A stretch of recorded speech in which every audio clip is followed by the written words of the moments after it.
భారతీయుడు ఛానల్కి స్వాగతం. జై శ్రీరామ్. ఆప్ ఆమ్ ఆద్మీ పార్టీ అది కొంచెం సంక్షోభంలోనే పడుతోంది. ఆ లీడర్స్ అందరూ కొంతమంది జైల్లో ఉన్నారు. అరవింద్ కేజ్రీవాల్ గారు కూడా ఇవాళ రేపు ఢిల్లీ పోతాడు అని ఒక థ్రెట్. ఇది ఇలా ఉండగా వాళ్ళ క్యాండిడేట్స్ అంటే గుజరాత్లో ఒకటో రెండు గెలిచినట్టున్నాడు, వాళ్ళిద్దరూ కూడా జంపవేరు.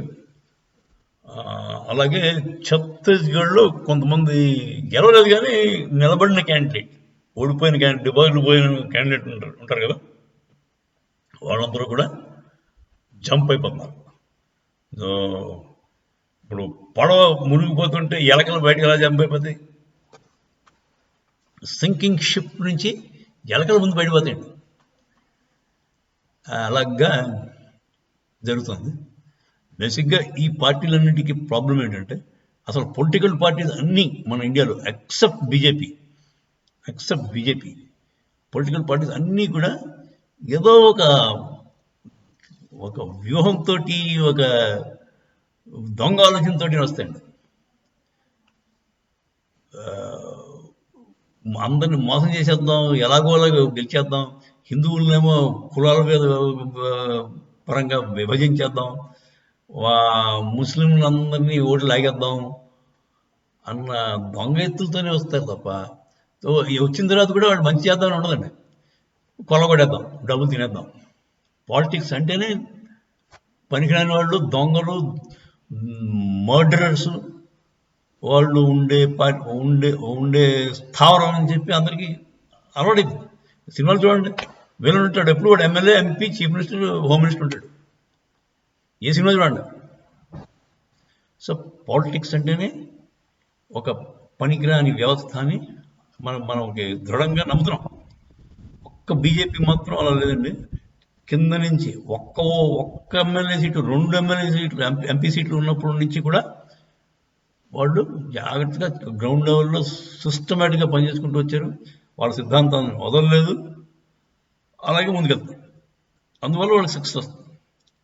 సో బేసిక్గా సక్సెస్ ఎప్పుడు వస్తుందండి? మనకు క్లారిటీ ఉండాలి. మనం ఏం చేద్దాం అనుకుంటున్నాం, ఎందుకు చేద్దాం అనుకుంటున్నాం, అవన్నీ క్లారిటీ ఉండాలి. అంతేగాని నా కుటుంబాన్ని బాగు చేసుకుంటా, నా కొడుకు, నా మనోడు వాడే పదవుల్లో ఉండాలి అన్న, అది రాజకీయం కాదండి, అది పాలిటిక్స్ కాదండి. అది that is more of a business, వ్యాపారం. సరే, ఇప్పుడు ఆమ్ ఆద్మీ పార్టీకి వచ్చిన కష్టం అది. వాడు కూడా చెప్పింది మంచి మాటలు చెప్పాడు, శ్రీరంగ నీతులు చెప్పాడు. మేము కరప్షన్ తుడిచిపారేస్తాం, చీపురు కట్ట సింబల్ పెట్టాడు. కాకపోతే చేసినవన్నీ కూడా మంచి పనులు కావు. ఒక చిన్న ఇన్సిడెంట్ మీకు చెప్తా. ఢిల్లీలో ఒక డెంటిస్ట్ అండి, అతను కుర్రాడు, 34-35 years. ఆయన కొడుకు ఇంకో చిన్న కుర్రాడు, 5-6 ఏళ్ళు కుర్రాడు, రాత్రిపూట సరదాగా క్రికెట్ ఆడుకుంటాడు. వాళ్ళ ఇంటి ఎదురుకుండా ఉన్న చిన్న పార్కు ప్లస్ రోడ్డు, పక్కన రోడ్డు. ఆడుకుంటుంటే పిల్లలు ఇటువంటి పరిగెడుతారు బాల్ తెచ్చుకోవడానికి. ఆ రోడ్డు మీద చాలా హై స్పీడ్లో 10:30కి కుర్రాడు వెళ్ళిపోతాడు మోటార్ సైకిల్. ఈయన పిల్లలకి ఎక్కడ దెబ్బలు తగ్గుతుందో, పాప మోటార్ సైకిల్ అలా స్పీడ్ వెళ్ళకూడదని చెప్పి ఆపివండి. వాడు తాళం తీసేసుకుని, వెళ్ళు, మీరు మీ అమ్మనో నాన్నో తీసుకురా, అప్పుడు ఇస్తా అని చెప్పి పంపించాడు. వెళ్ళిపోమండి.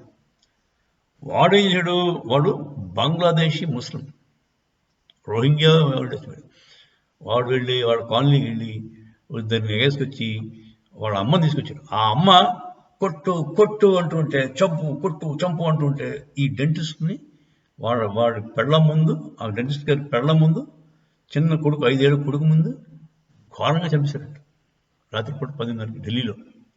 అప్పుడు అరవింద్ కేజ్రీవాల్ గారు సీఎం వచ్చి కొంచెం పరామర్శించచ్చు కదండి, రాలేదు. ఢిల్లీలో మీకు అక్కడి నుంచి అక్కడికి వెళ్ళడానికి 5 నిమిషాలు పడుతుంది, టైం పడదు అక్కడ.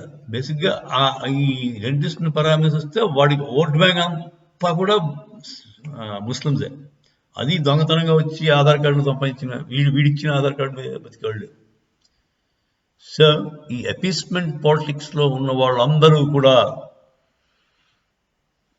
వాళ్ళని దేశ ద్రోహుల కింద మనం ముద్ర వేసి ఓటేయడం మానేస్తేనే మన దేశం బాగుపడుతుందని నా ఉద్దేశం. మీరేమంటారు? చేసి తీరాం.